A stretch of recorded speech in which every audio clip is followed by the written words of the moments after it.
So hi, welcome back to Good Noise Podcast. My name is Glory, and today I'm here with Ezra. Yay! And today we're going to be chatting about his upcoming album, Spoke Too Soon. So congrats on that, by the way. How do you feel about the response to the announcement so far? It's been awesome. I'm really, really excited to roll it out. Each single has been so fun to release, and I cannot wait for the whole thing to come out. Hell yeah! I'm excited that you're excited. It's always good hearing that type of response, and I'm happy that you're having a good time with it. That fucks. Oh yeah, Yeah. definitely fucks. Hell yeah, hell yeah. So is there any meaning behind the album title or cover art? Yeah, so the cover art, which I haven't revealed yet, but I'm sure by the time this comes out, it'll be out, Mm-hmm. was something that I thought about for a long time. The Spoke Too Soon in general was about kind of my story as to how I got here, and all the ups and downs, whether it was losing relationships, losing close friends of mine, um, to bad decisions or fallouts with family members, or I don't know, a lot of different experiences that I've been through, Mm-hmm. where kind of I assumed and thought things were going smoothly too soon. And I thought I had Mm-hmm. this whole adulting and life thing figured out a little earlier than I actually did. Yeah. And yeah, it's a lot of stories of reality checking me and Hmm. giving me a better understanding and perspective as to how life actually goes. Gotcha. Okay, so the entire record kind of follows that theme of, I guess you said, like reality checks. Yeah. Yeah. Okay, so at what point of the writing process did you realize you had a record, or did you go into this knowing that you wanted a full length? Last tour I went on, I knew I was like I had just released a single with my friend Braden. And I was a little I didn't know what I wanted to do. I didn't know if I wanted to make another EP, if I wanted to make an album, if I wanted to I've been wanting to make an album for a long time and you just never know whether it's time. Mm-hmm. I had a couple of demos lying around that had like a similar feeling, and then I was like I'm gonna figure it out on the road. Mm-hmm. And on the road, I just knew I don't know what it was, but I was out talking to like a lot of fans that came up to me after the show or Mm-hmm. just being on stage. I knew I wanted to do my first album. I figured it was time. Like I Yeah. felt like it was time. Felt Yeah. like I was ready to lock in. Mm-hmm. Got back from the tour and then spent the next 3 months just damn near every single day in the studio just working on it. We made Yeah. around like 20, 30 records, Whoa. and 12 of them were 100% the ones that were going to be on the project. A couple close calls, but Mm-hmm. yeah, these 12 are 12 of my favorite songs I've ever made in my entire life. Yeah. So you said like 20, 30 tracks. So are those fully fleshed out tracks that you made that you then sorted through to get the ones Say on the like 10 to record? 15 of them are, and then Mm-hmm. another 10 to 15 of them are kind of like ideas. Ideas. Yeah. But regardless, we had a lot there and Mm-hmm. we took from what derived the best ones that I felt told the story that needed to be told. There you go. Yeah. Some of them were telling stories that I didn't feel like needed to be told. Fair enough. Yeah, all right. And then are you able to tell me a little bit more about your writing process for this record? Kind of how you approached each track, I guess. Well, most of them I write by myself, Mm-hmm. just kind of I journal a lot, and if I'm ever stuck, I just kind of will look through my journaling and from points in my life where maybe I wasn't doing the best or when Mm-hmm. something negative happened, and I'll see what I was talking about back then. And Mm-hmm. a lot of like Hourglass, which is one of my favorites on the project. I literally was just journaling about this girl that I missed a lot, and I wrote down the hourglass stuck on its side, and I had a bunch of random lines that didn't rhyme at all. They were just words, Yeah. and I was like, "This is actually a really sick song idea." Yeah. Hell Um, yeah. but yeah, it was me and my friend Steph. Mm-hmm. Steph produced the whole entire project, and then we would bring in some of my friends occasionally, Mm-hmm. like Braden, who's my roommate who I live with. He wrote the song called "Just Like You" with me. My Mm-hmm. friend Sachi wrote "Hourglass" with me, of course. My friend Ryan Hall wrote "Middle Ground" with me. Like, but most of them, I am the me and Steph are the uh what's the term in math? We're the thing that comes up in every equation, Oh whatever it is. yeah, The yeah. constant variable. There you That's what it go. is. There it is. Yes. Hell yeah. Okay, so that's incredible. So it seems very collaborative, but it's still you at the core of the Yeah, process. for sure. Yeah. I feel like with the sentiment of the album and me kind of telling the story Mm-hmm. of my journey, it kind of had to be It kind me. of had, yeah, or else it would be a little question mark there. Like, okay, Yeah, well, are these we're real? not taking demo cuts from other people being sent in for this project or for any project, let alone I really Yeah. think a big thing that separates me, like, yeah, I can sing. I don't think I have the best voice on planet Earth. But I think my writing is really what separates me from the pack. Damn straight. That's what you feel most confident in approaching music. Wonderful. Hell yeah, I love that. And then, was there a specific song off the record that took super long to write? And then, do you also have a personal favorite off the track list? Um, Gone at 20 something, which is a song about one of my best friends who I lost to an overdose. Mm-hmm. I wrote months prior to the record even being a thing, Wow. and I wasn't going to put it out. it took me a long time to even make a song about it. And then Mhm. once I did, I was like, feels very disingenuous to try to promote this for my own benefit, if that Mhm. makes sense. Because at Yeah. the end of the day, like music is a business, and me using my homie who passed, who I care about very, Mm. I miss him every day, to Mhm. like expand on my career didn't feel right. Yeah. But after talking to a lot of people that I trust and care about me a lot and care about what I'm doing, they're like, dude, this is one of the best songs you ever made, and it can help so many people go through something so similar. Yeah. And I posted it for the first time like a week ago. No hashtags, none of that bullshit, just straight giving it to the world. Yeah. And it did really well. It got a lot of good, and I've gotten a lot of DMs since then being like, hey, I lost this guy due to this. Mhm. I lost this person due to this, like all this stuff. And it makes me feel good that that low point I was at Mhm.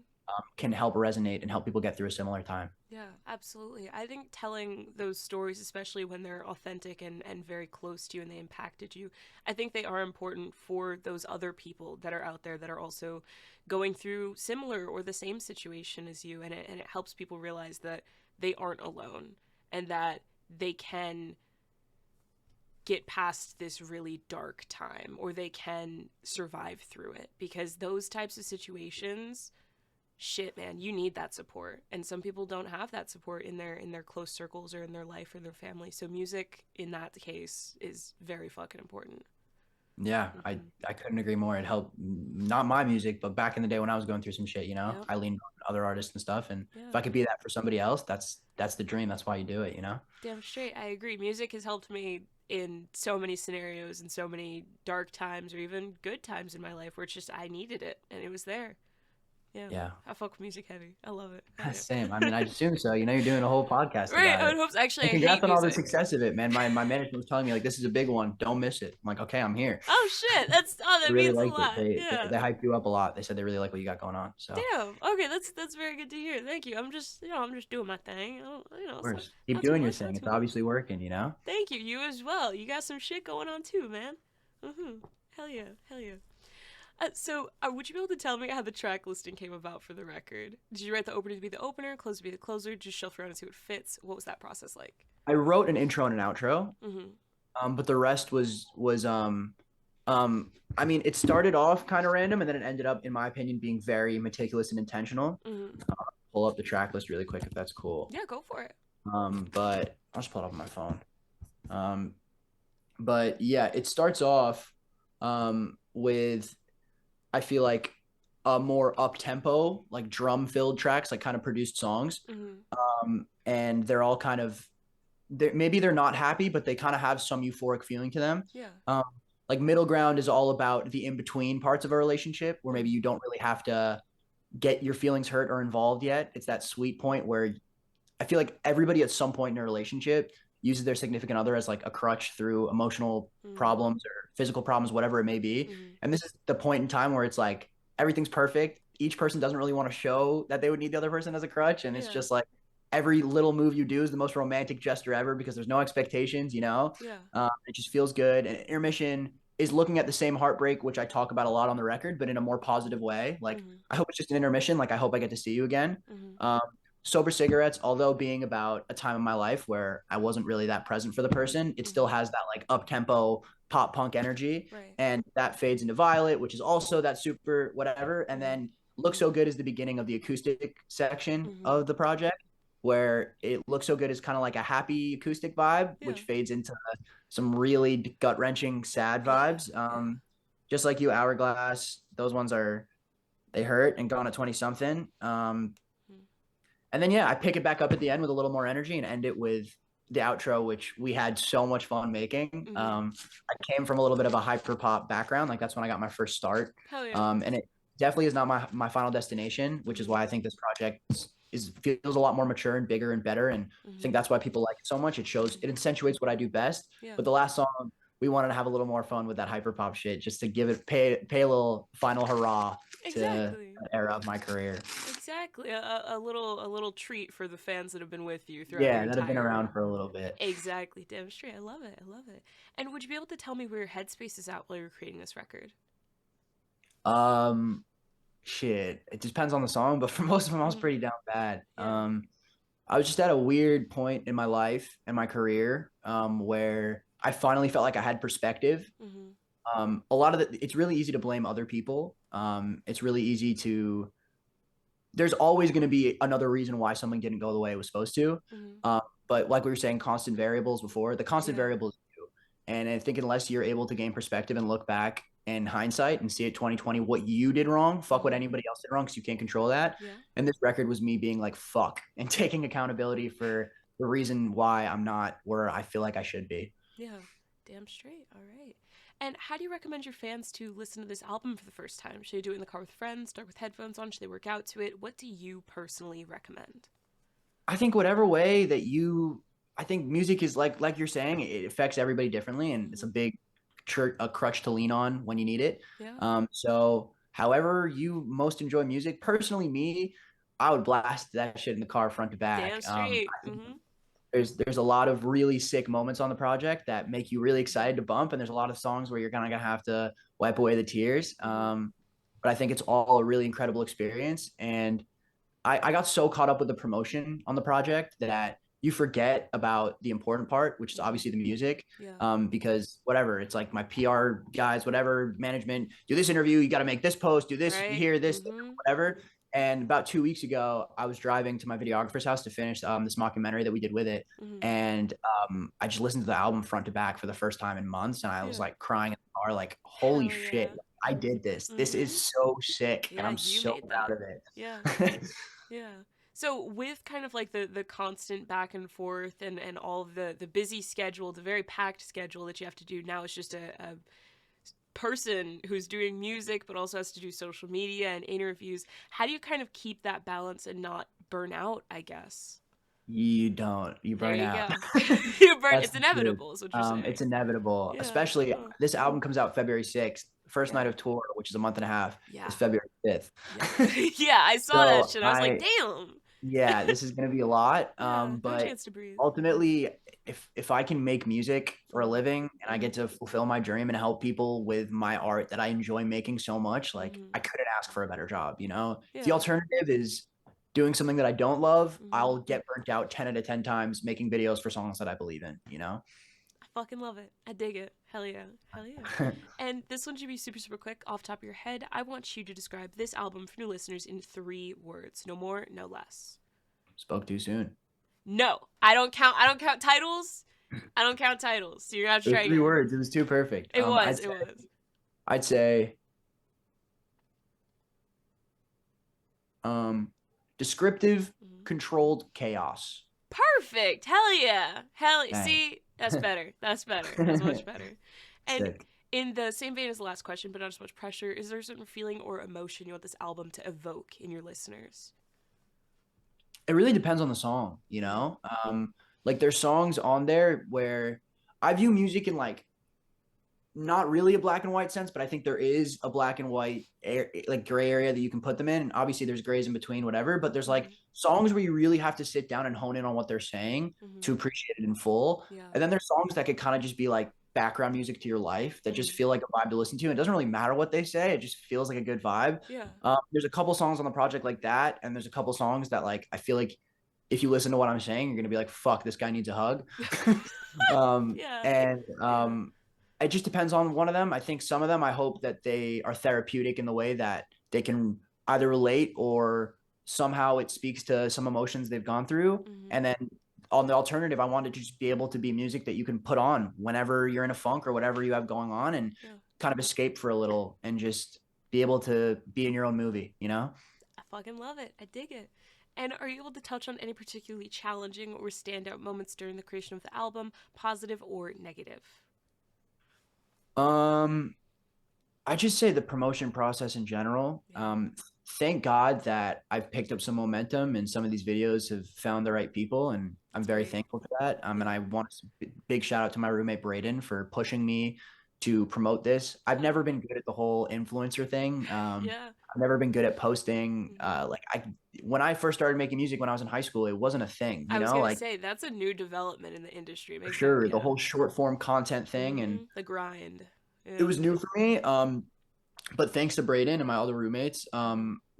I feel like he made it a lot more fun for me. And he had a EP dropping. We're about to go on tour together to promote my album and his EP. Yeah. And it accidentally led to us forming a side project band that Hell is yeah. I love it. somehow always those videos do better than either of our stuff. And it was totally Yeah. an accident and a joke when we made it. But Yeah. like I think it all worked out for a reason. Mm-hmm. And it was hard, but I ended up finding enjoyment in it, which Hmm. feels really good. Damn straight. I'm happy that even with all the struggles and kind of the anxiety and also the unknown of getting into social media, it became fun and you're able to kind of have fun with it and even involve your roommates, your friends, and make it kind of a thing. For sure. The Yeah. mockumentary was such a big piece in that. Being able to show my personality without it feeling like this is me and I this have is why 30 you should like seconds. me. Yeah. Like Yeah. it felt like I was actually able to like show bits and pieces of myself and tell the story in like a Hmm. unique, cool way, which Yeah. was awesome. Awesome. And so this is the second time you mentioned the mockumentary. I meant to bring it up the first time you mentioned it, but I'm really curious on that, especially, I mean, not many people do that. At least not many people that I've spoken to have mentioned doing mockumentaries while And I've creating never seen records. it. I, fair enough. Hell yeah. So I'm curious on kind of like when that idea arose and why you chose to do it. Was it to kind of show that raw, authentic side of you, like in the thick of it, or was it just something that happened? Thick of it. Shout out KSI. Ha! I Fuck, think man, that's crazy. All right. I think obviously half of it is what we were talking about where this whole content thing Mm-hmm. it was a foreign language to me. I'm Yeah. still learning it. And I wanted to be able to show my creativity and my creative brain behind the project and tell the Mm-hmm. story through the content I'm making because it's it used to be like whatever you do an interview here and everybody goes on blah blah blah. Like it's short form content is king right now, and Mm-hmm. Instagram and TikTok and all these different platforms are where my fans are mostly consuming who I am as a human being. Yeah. And it's really easy to get lost in the world of just kind of uploading your music. Mm-hmm. And I think it's good because people get to become a fan of the songs, but it's also not good because it's much harder for people to become fans of you. Yep. In like the touring era, you're always at shows, you're always interacting with people, you're always doing this. Nowadays, it's like most of the time fans see you, it's on their phone screen. Mm-hmm. So it was about how do I show and tell this story and Mm-hmm. show who I am Mm-hmm. in a way that feels a little outside the realm of the short form content, but can live on these platforms. Yeah. And I've always wanted to write comedy stuff. I feel like as like a Jewish guy, it's in my blood. They always write comedy stuff. It's just, it is Oh, what it is. hell yeah. And my friend, one of my best friends in LA, David, Mm-hmm. he played Batman in Gotham. He was Bruce Wayne. Oh, it's fucking dope. And I called him because he's been writing a bunch of comedy stuff and he's the king actor, director guy. And I Yeah. was like, yeah, I have this idea. He's like, send me the album. I sent it to him and he Mm-hmm. called me back in like an hour and he's like, we're doing this. I love this project so much. Yeah. We're going to lock in on this. Yeah. So for the next like month, we wrote a script, Yeah. filmed, 5 different scenes, Uh-huh. and then they're all going to be morphed together into one like 15-minute mockumentary episode for like Yeah. a pilot episode to the career of Ezra. Um, Wow. So that's and I so think, so it's a mockumentary, so it's scripted. So when I think mockumentary, like The Office is kind of what you were going, not like saying you're yeah, going for that, but exactly. that No, that's genre. totally the reference point where there's like little talking head moments where it's Yeah, like midway yeah, through the thing and I'm getting interviewed. yeah. We wrote like a rough script, but a lot of it was kind of like off the cuff what we were feeling, you know. Yeah. But yeah, I had the time of my life making it. Yeah. Editing it is definitely a process that I did not expect I to can take as much imagine. effort as it does. Yeah. But even then, it's like a lot of laughs, editing and going through Hmm. clips. It's really cool also being able to see David. We've always been friends, but we've always hung out, me outside of music, hanging out with him, and Hmm. him outside of the film world. Being Hmm. able to find this really cool medium where Yeah. we can combine what we do best. Yeah. It's been awesome. Hell yeah, that's fucking dope. Yeah, no, I haven't seen anyone do that. I've seen people do documentaries then. So, Yeah. damn, that's fucking dope. I'm really excited to see what that becomes because that's Yeah, fucking there's been one episode dropped with each single so far. So really they're all up on Instagram, yeah. okay. And then the final one will drop next Friday and Hmm. next Thursday, along with the whole thing on YouTube. I will check those out immediately after this interview because Should that's be. really fucking cool. I think they're really funny. I like them Yeah. a lot. Hell yeah. All right. Consider me in. I'm in. All right. And then for this question, I want you to picture you're on tour. I mean, you're going on tour soon. You're at a gas station for a rest stop. You're going in. What is your snack of choice? Hmm. Mm-hmm. Okay. So off rip, Okay. being from New York, Mm-hmm. you go in and you're just getting snacks, right? No sandwiches, nothing like that. Yeah. There's 3 things you need, right? You need one sweet, one Okay. savory, and a bev. right? You can't Yes. leave without those three things, Yeah. right? So for It's the comfort. Bev, I'm going with a Mountain Dew Baja Blast Easy. or an Arnold Palmer Arizona. Those are Oh. 100% the two I'm going with. One of those two. Okay. It used to be Arnold Palmer Arizonas were $1, and it Mhm. was like the most bang for buck, Yeah. It and says it on the it was can epic. though. Yeah. Nowadays, I don't think they're $1 anymore, Mm. sadly, due to inflation. But Yeah. it's still $1 on the cans. What It are we doing, says it on the America? can. Get Mm. real. And then for the sweet, Mhm. probably gonna go with this is bold because it's very sweet. Okay. Cookies and cream Hershey's, Oh, the but bar.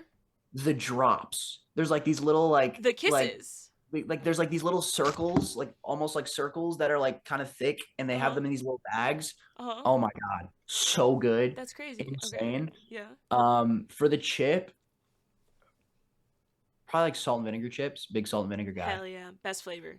Best flavor. Damn I straight. totally agree. See, some people look at me like I'm crazy when I say that. They're like, Yeah. ew. I don't understand it. I mean, it's so salty and the vinegary is like very tangy, punchy. It's Tell crunchy. them, dude. Come on, I'm about to man. be popping them open in the van on tour, and people are gonna be looking at me crazy, like, ugh. Like, hey, Ugh. man, don't Take knock one. it, Try try it. it. Yeah. Exactly. Damn straight. Damn straight. And on the topic of food, if Ezra was a dish, what dish would it be and why? Whoa, Yeah. that's a big one. Oh yeah. Damn, that's tough. Yeah. I'm gonna Take. say, Hmm. I've never actually had one of these, but Okay. I'm gonna say a beef Wellington Okay. And why? because there's a lot going on. Yeah. There's a lot of different things, a Hmm. lot of different sounds, a lot of different production choices going on, but ultimately it all combines to make one very distinctive thing that I think you can't find the taste anywhere else. Um, yeah, that's what I'm gonna go with. Locked in. Hell yeah. And for the last couple questions, we're actually shift away from music if that's okay with you. I'd love that. Yeah, sure. Hell Ask yeah. away. So we're actually gonna go straight to death row. So if you're on death row, what would your last meal be with a drink? Ooh. Yeah. Whoa. Okay, so how many? What do I get? I get one meal. Like we're It's talking one. people do like this is my appetizer, entree, dessert. People do Okay. multiple entrees. People do a couple different drinks, All right. desserts out the ass. It's crazy. It's really Okay. whatever. Definitely got to go with some sort of milkshake in there. Hell yeah. Honestly, have you ever been to Kith before? You know what that is? No. So it's some clothing store that they Okay. also have these like milkshakes or ice cream options where In a it's what's it clothing called? store? Yeah, and they morph cereals into the milkshakes or ice cream. So you pick Yeah. out your cereals that you want in there, Uh huh. and oh my God, there's one time when I did a cinnamon toast crunch and Mhm. Reese's Puffs milkshake. Whoa. 10 That's out of 10. insane. Best Okay. milkshake I've ever had to this day. Okay. Wasn't expensive at the S. Yeah, it cost me like $12. It was ridiculous, but Yeah. it was really great. So I'd go with that. Okay. Um, Definitely a Baja Blast. Mhm. If it's my last meal, give me a bottle of Clase Azul. I'm gonna get fucked up. Hell yeah. Hell yeah. Let me get for the appetizer, give me some Mhm. like dim sum, some like Oh. really good dumplings, like some Yeah. soup, some chicken soup dumplings. That would Yeah. go crazy. Dope. Um, just for the heritage purposes, got to go with some matzo ball soup. Okay. Good Okay. little. It's always been like the choice of when I'm sick. My mom will bring me some of that. When I That's lived back sweet. home, that was Yeah. it was always very rejuvenating. I Mhm. felt like I got good sustenance from that. Mhm. I'd say a steak Mhm. for Mhm. sure, like a nice good steak, Yeah. some fries, and for dessert, give me brownies, but like make them special. You know what I mean? Special brownies. Yeah, yeah, Special yeah, yeah. brownies. Hell yeah. Perfect. All right. And if you could live in one fictional world for a week, where would you live?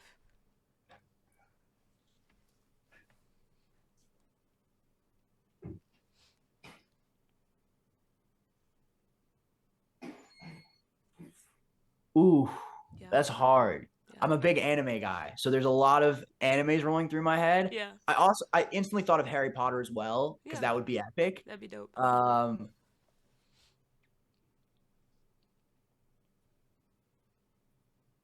you know what? I'm gonna say Harry Potter. If I'm a Yeah. wizard and not a muggle, Yeah. I'm gonna say Harry Potter. What house are you? What house am I? Hmm. Another one. I'd like to think Gryffindor, but who the fuck knows? Let's be Yeah. honest. You haven't taken the test? I haven't taken the You test. gotta take No, the test, man. You I gotta gotta take the take the test. test. You gotta take the All right, test. I'll Yeah. take it. Yeah. I'll You let have you know homework. Yeah. Hell yeah. Hell after. yeah. All right. And Yeah, I'll take it today. And I have the honor of asking the last question. Every single person I've spoken to has actually said it is the most important question. Okay. Whoa. Let me. Yeah, prepare All right. I'm yourself. ready. Are you I'm ready? ready. I'm ready. I'm What's ready. your favorite color? My favorite color. Yeah, It's a tough one. it is. I can I give two? Sure, but you have to like rank them. Like this one's my number one. Okay. So Mm-hmm. if I'm like trying to color something in a cool way, Mm-hmm. blue, there's so many beautiful shades. Okay. You know what Yeah. I'm saying? Like Mm-hmm. I like darker blues, lighter blues, they're all so pretty. Mm-hmm. But I'd say since I was a little kid, I've always loved yellow. Now I don't wear a lot of yellow. Yeah. So it's like I don't really like how it looks on me, Mm-hmm. but as a color in general, I love the brightness and I love the feeling it gives me. Yeah. So we'll lock in yellow for 800 Jeopardy. You said the correct color. Yellow is my favorite color, so it is the best color. Wow. Yeah. Damn Cheers to straight. that. Damn straight. Oh yeah. Well, as I said, that's all the questions I have for you today. Is there anything you would like to plug? um Going on tour. Come to a show if I'm by you. We're going to a lot of different places all around North America. We go to Canada 3 times: Vancouver, Quebec, Toronto, Hell yeah. all around East Coast, West Coast. We're hitting Texas. Come say what's up. I'd love to meet you guys there. And yeah, where is Ezra? Instagram and TikTok. Come show love. I appreciate you so much for having me. This has been really fun, chill interview. I feel like a lot of them feel like super business, you know what I'm saying? Yeah. Read in the lines, whatever. This felt Mhm. very fun and chill, like I was talking to homies. So I appreciate your energy. Thank you. This was such a good time. Well, thank you so much for sitting down with me today. This has been Of Ezra, course. and I've been Glory from the Good Noise Podcast. Yay!